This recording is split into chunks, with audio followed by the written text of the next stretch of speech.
All right, this now a Fox News alert breaking just moments ago. Our own Catherine Herridge reporting that the corrupt FBI lawyer, Lisa Page, now will in fact not comply with the subpoena and will not be testifying before a closed-door session of Congress tomorrow, which she said up until about an hour ago she would be attending.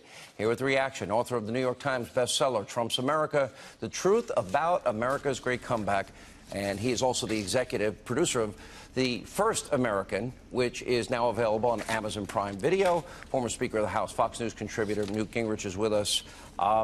She is now citing, if I may, Mr. Speaker, the idea that, in fact, congressional source said that they did expect her, but in fact she's claiming that she didn't get the materials from Congress that she thought she would have. Well, I mean, who knows what the deal is here? Increasingly, these guys sound like the old mafia bosses who used to show up for the Kefauver hearings many, many years ago in the early days of television, and they would sit there and they would plead the fifth. And for the country at large, it was a huge spectacle, and it kind of gave you the signals who's guilty. You're discovering that at the very senior levels of the FBI, and I believe of the Justice Department under Obama, you had a level of corruption that makes it very dangerous for them to show up and to actually testify. And so I think their lawyers, legitimately under our system, are saying to them, to protect yourself, you cannot go under oath and start talking about this stuff, or you're going to either going to reveal information that will put you in jail, or you're going to end up committing perjury. And so I think you're seeing a real example. I mean, it sounds to me like if they didn't have a whole lot to hide, they wouldn't be hiding. And what we're seeing is people who I think have a lot to hide. Well, listen, I would actually say, and I said this about the FBI Director James Comey, whoever allowed him to write that book, who was his attorney, and go on that book tour, I think did not serve him particularly well. And I reminded him at the time he had the right to remain silent. Lisa Page was the top attorney for Andrew McCabe, the deputy director of the FBI, and the boyfriend of Peter Strzok, who's at the heart of all of this. She's involved in the text messages. We will stop him, insurance policy, calling Trump every name in the book, etc.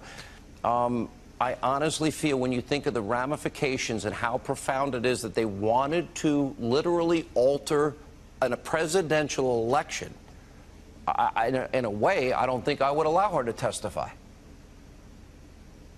Look, I think you're faced with what is increasingly obvious as a bureaucratic coup d'etat, where they literally were trying to prop up Secretary Clinton no matter how guilty she was, and they were trying to find some device to block Donald Trump no matter how innocent he was. And I think this is, I mean, if you want to see evidence that there is a deep state, all you have to do is follow this couple, all of their various tweets and text messages, I meant text messages, and you begin to realize there was something profoundly wrong going on. Yeah. Well, obviously there really is, because also Peter Strzok was the one writing the exoneration.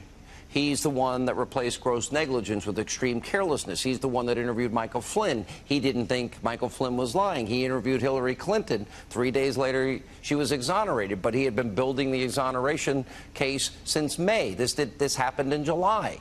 On top of that, he was at the heart of the start of what is the phony Russia case. This guy was up to his eyeballs in every single solitary thing leading up to this election, with the desire to rush the Russia investigation so that they could get Trump. This is about impacting an election. Look, I think for everyday common sense non-lawyers, and I'm not a lawyer, all you have to do is ask yourself the following picture. Paul Manafort, who has not been convicted yet of anything, is apparently spending 23 hours a day in solitary confinement.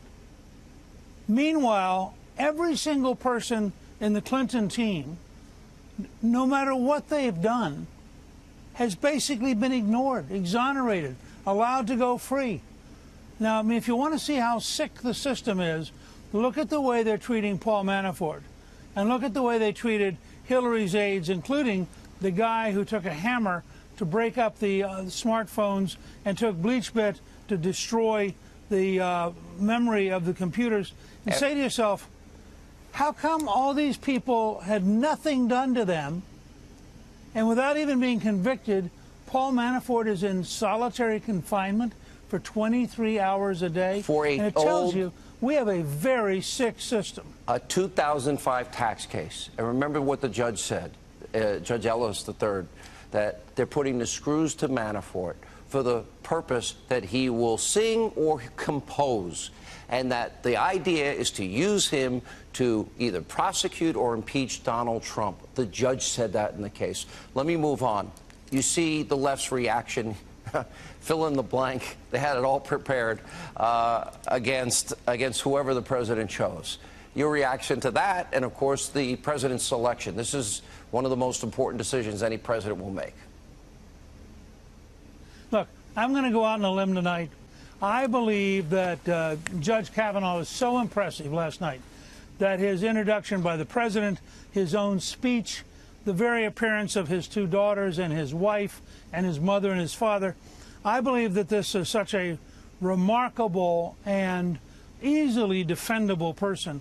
I'm just going to go out tonight and say I believe at least 3 Democrats are going to ignore the suggestion of the Democratic whip Dick Durbin that they ought to commit suicide and vote no, and they're going to vote yes. And I think you're going to see a real split between the radical extremist wing of the Democratic Party and people who believe that the system really should work and that they really do want to find a way to work in the system. The very reliable Chuck Schumer votes of Claire McCaskill and Nelson and Heitkamp and Tester and the rest of them, it's going to be interesting to watch the election year conversion, which isn't real. Mr. Speaker, great to see you. Congrats on the book. We appreciate you being with us. Always good to be with you. Refusing to talk. Disgraced former FBI lawyer Lisa Page planning to defy a congressional subpoena that would force her to testify before lawmakers. She, of course, is under the microscope for those anti-Trump text messages with her lover, Agent Peter Strzok, who was in charge at the time of the Russia and Clinton email probes. Here now to break it all down is Fox News senior judicial analyst, Judge Andrew Napolitano. Thank you for joining us. What do you think? Well, I think it's a bit of a head scratcher as to why she would defy the subpoena. The subpoena requires that you show up. Yeah. It can't require that you answer because you have a right to remain silent. So if you defy the subpoena and don't show up, you're adding to the complexity of your legal woes. So I don't know why her lawyers would be advising her to do that. If she needs more time to prepare, which is the stated reason for not showing up, she's actually blaming the FBI for not giving her the documents she needs to prepare for her testimony. They should give her the time, because in the long run, we want a truthful and accurate and informed testimony. We don't want to play games.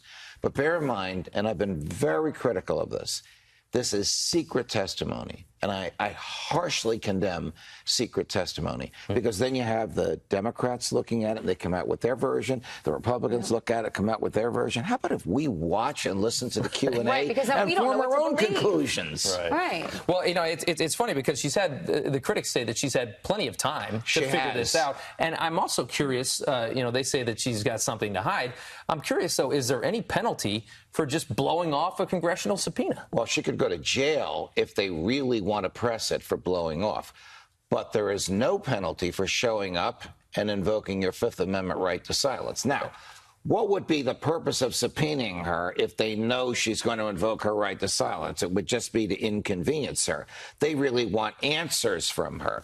The best way to get answers from her is to cooperate with her lawyers, give her the information she needs, let her study it, put her under oath, and see what her answers are. Well, let's go ahead and take a look at her attorney's statement. And it says, quote, "We have asked the committees to schedule another date that would allow sufficient time for Lisa to prepare. The committees have not honored that request. As a result, Lisa is not going to appear for an interview at this time." No good purpose comes from this kind of sniping between a committee and a potential witness. Because, again, as I said, the purpose is to get information out of her, not to play games amongst lawyers. If she needs another week, give her the week. If she's wasting time, she's got to show up. Okay, let's talk about Judge Brett Kavanaugh. This is going to be very interesting here over the next couple of months. They want to push this thing through fast. Charles Schumer now says that the judge should have to explain, I guess, his position on abortion, or maybe even his personal feelings, and recuse himself from what, the Trump, the Mueller probe, right? This is unprecedented. Yeah. That someone would start their tenure on the Supreme Court and remove themselves from a category of cases that involve the person who appointed them. I can't imagine that Judge Kavanaugh would say yes to that. My strong advice would be, just forget about it. You don't even have to reply to it. And in terms of what he thinks about abortion, here we go again. This has been going on for years. He's Roman Catholic. He is probably personally against abortion. He has already said under oath that Roe versus Wade is the law of the land, and if he goes on the court, will take an oath to uphold the law of the land.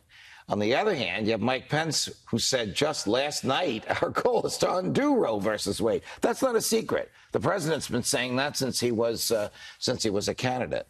So where's this going to go? I have been critical of this nominee for reasons having nothing to do with abortion. I think he will be confirmed. He'll be a full-fledged justice without any disabilities, without any areas that he can't give opinions on. Look, the Democrats are saying that Donald Trump appointed Brett Kavanaugh because he believes that the president can't be prosecuted while he's president. Right. Even if he does believe that, so what? He'll be one of 9 members on the court, and he's entitled to be on that court once he's confirmed. Judge, as always, good to see you. Pleasure, guys. Thank you. Happy Wednesday. Happy Wednesday. Thank you. Strzok and Lisa Page are scheduled to testify on Capitol Hill in the next 2 days. Not that we've had a busy week, right? What might they say, and what should lawmakers be looking for? That's coming up next.